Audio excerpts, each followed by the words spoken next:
Pengakuan karyawan SPBU dianiaya pria ngaku aparat, sempat diancam bunuh. Seorang karyawan stasiun pengisian bahan bakar umum, SPBU, di Cipinang, Pulau Gadung, Jakarta Timur, bernama Lukman Hakim mengaku dianiaya dan mendapat ancaman pembunuhan dari seorang pelanggan yang mengaku aparat. Peristiwa itu bermula ketika terduga pelaku hendak mengisi bahan bakar jenis Pertalite. Namun, setelah barcode dipindai, data kendaraan yang muncul tidak sesuai sehingga petugas menyarankan pelanggan menggunakan Pertamax sesuai prosedur.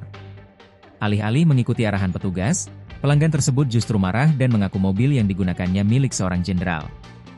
Saya dipukul bolak-balik sama dia. Nah, baru saya lari ke belakang, lari ke mes dikejar sama dia. Dia ngomongkan, lari lu, mau kemana lu, mau mati sekarang lu, dia bilang kayak gitu.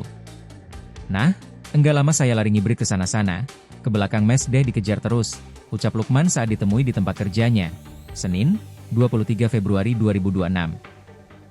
Lukman mengatakan, warga sekitar sempat berteriak menyuruhnya berlindung ke Polsek Pulau Gadung yang berada di depan SPBU. Sementara itu, 2 korban lainnya tetap berada di area SPBU. Korban bernama Hoirul Anam mengalami memar dan bajunya robek akibat tarik-menarik. Korban lainnya, Abud Mahmudin mengalami gigi patah setelah ditampar terduga pelaku. Menurut Lukman, keributan dan aksi kejar-kejaran tersebut berlangsung cukup lama. Mungkin ada kali sejaman sih, dari jam 22 sampai jam 23.30, keributan dan kejar-kejaran. Dia bilang Kapolda doang.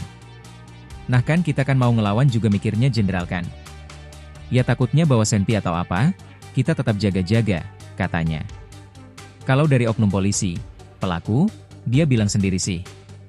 Dia bilangnya kan pas kita barcode-nya sama barcode-nya beda, dia bilang, kamu tahu nggak ini barcode-nya jenderal? Kamu nggak tahu ini barcode jenderal? Dia bilang kayak gitu, lanjutnya. Download Tribun X sekarang, menghadirkan lokal menjadi Indonesia.